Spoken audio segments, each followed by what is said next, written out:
Hello बच्चों, कैसे हैं आप लोग। चलिए शुरू करते हैं हमारा अगला टॉपिक, प्रोनाउन। डेफिनेशन। प्रोनाउन क्या होता है? A pronoun is a word which is used in place of a noun. मतलब प्रोनाउन ऐसा वर्ड होता है जो नाउन के बदले में यूज होता है।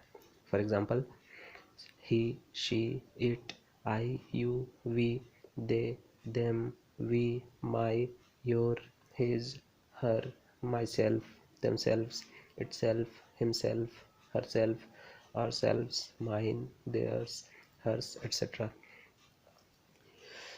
सेंटेंस के रूप में इसे इस प्रकार समझा जा सकता है।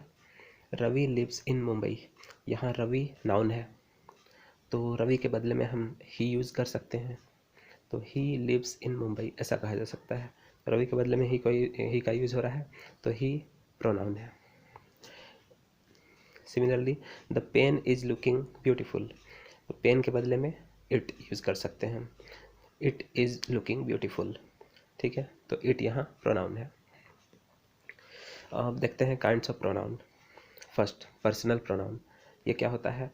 हिंदी में इसे पुरुषवाचक सर्वनाम कहा जाता है। इसका डेफिनेशन देखिए, the words that make sense of persons are called personal pronouns. मतलब जिससे किसी पर्सन का पता चलता है। ये 3 टाइप्स के होते हैं, फर्स्ट पर्सन, सेकंड पर्सन और third person.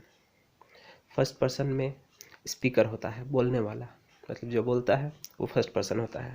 For example, I, we, my, me, us, our, ये सभी फर्स्ट पर्सन है। अपने लिए कहा जाता है, अपने लिए इन प्रोनाउंस का यूज़ किया जाता है। और सेकंड पर्सन जो सुनता है उसके लिए, द लिसनर, मतलब सामने वाले के लिए, मतलब जिससे बात किया जा रहा है, बात की जा रही है जिससे, उसके लिए होता है। जैसे यू, योर, योर सेल्फ। ठीक है। अब देखिए थर्ड पर्सन, जिनके बारे में बात हो रही है, अबाउट हुम समथिंग इज स्पोकन, जिसके बारे में बात होती है, तो वो थर्ड पर्सन होता है। He, she, it, they, there, his, him, her, its, etcetera, ये सभी थर्ड पर्सन में आते हैं। चलिए अब सेकंड देखते हैं, रिलेटिव प्रोनाउन। ये क्या होता है? The words that make sense of relations between nouns or pronouns are considered as relative pronouns। मतलब ऐसे वर्ड्स आते हैं इसमें जो किसी नाउन का नाउन से या किसी प्रोनाउन से रिलेशन बताते हैं। For example, this is the boy who told a lie. यहाँ इस बॉय और लाई के बीच में रिलेशन बताया जा रहा है कि यही वह बॉय है जिसने झूठ बोला था। ठीक है, तो यहाँ बॉय और लाई में रिलेशन है। वैसे ही, I do not know what he wants, मैं नहीं जानता कि वह क्या चाहता है। ठीक है, तो आई और ही वांट्स के बीच में यहाँ रिलेशन बता रहा है ये वर्ड वाट। फर्स्ट एग्जांपल में बॉय और लाई के बीच में हु जो वर्ड था वो रिलेशन बता रहा था, और वैसे ही यहाँ इस सेंटेंस में वाट इन दोनों में रिलेशन बता रहा है। I do not know what he wants. देखिए next example, the book that you gave me has lost. वह बुक जो तुमने मुझे दी थी खो गई है। तो यहाँ बुक और यू के बीच में रिलेशन बता रहा है दैट। ठीक है, तो दैट यहाँ रिलेटिव प्रोनाउन है। नेक्स्ट देखते हैं रिफ्लेक्सिव प्रोनाउन। ये बहुत ही आसान है पहचानना। इसमें पर्सनल प्रोनाउन में ही सेल्फ लगाकर बनाया जाता है। The pronouns which with self or selves in the end are called reflexive pronouns. Example देखिए, I have done it myself। यहाँ my पर्सनल प्रोनाउन था, उससे उसमें सेल्फ लगाकर myself बनाया गया है, तो ये रिफ्लेक्सिव प्रोनाउन है। वैसे ही write it yourself, यहाँ योर से योर में सेल्फ लगाकर yourself बना है। ठीक है, तो ये सबसे आसान है पहचानना। अब देखते हैं डेमोन्स्ट्रेटिव प्रोनाउन। इसे हिंदी में संकेतवाचक सर्वनाम कहते हैं। ये क्या होता है? These pronouns indicate towards somethings और सम पर्सन। ये किसी चीज़ की ओर इशारा करते हैं, संकेत करते हैं। ये 4 प्रकार के होते हैं, दिस, दैट, दिस और दोज। ठीक है, this is a ball. Ball की तरफ जब बताना होता है, बॉल की तरफ इशारा करना होता है, तो दिस का प्रयोग कर रहे हैं यहाँ हम। अगर कोई चीज़ पास में है और सिंगुलर है तो दिस का प्रयोग करिए, और वैसे ही पास दूर में है और सिंगल है तो दैट का यूज़ कीजिए। और दिस और दोज का यूज़ कैसे हो? दिस और दोज दोनों प्लूरल नाउन्स के लिए यूज़ होते हैं। तो दिस पास के लिए जब ज़्यादा हो तो, और दोज दूर के लिए, ठीक है, जब एक से ज़्यादा हो कोई चीज़ तो। चलिए अब देखते हैं इनडेफिनिट प्रोनाउन।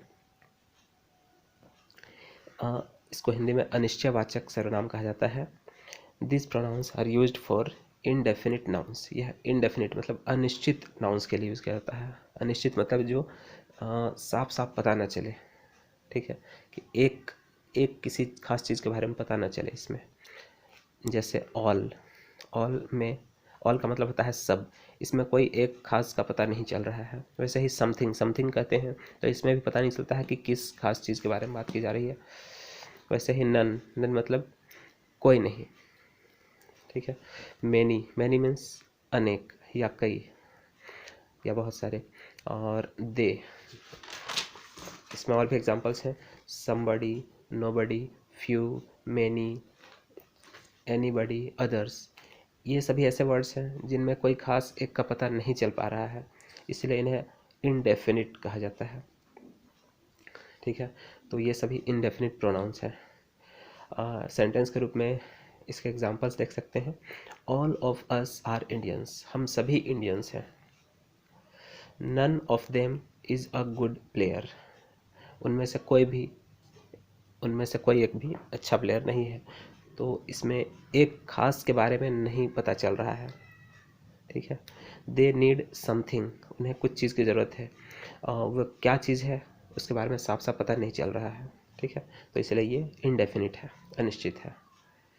अब देखिए इंट्रोगेटिव प्रोनाउन।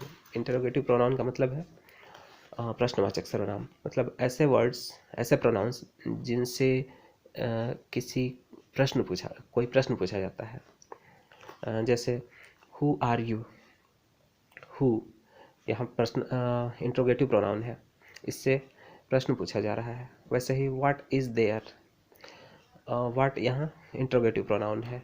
वैसे ही वेयर भी इंट्रोगेटिव प्रोनाउन है। अब देखते हैं distributive pronoun. These pronouns are used to indicate only one thing at a time. एक बार में केवल एक चीज़ को बताने के लिए इसका प्रयोग होता है।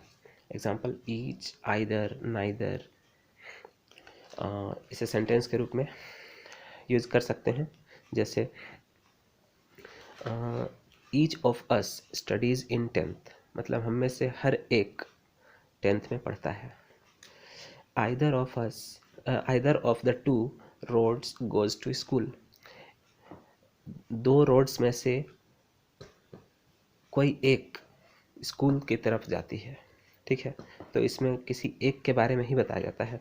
Neither of the to played well, उन दोनों में से कोई भी अच्छा नहीं खेला, ठीक है। एक एक करके मतलब कोई भी अच्छा नहीं खेला, ठीक है। चलिए, तो इस तरह से प्रोनाउन कंप्लीट होता है।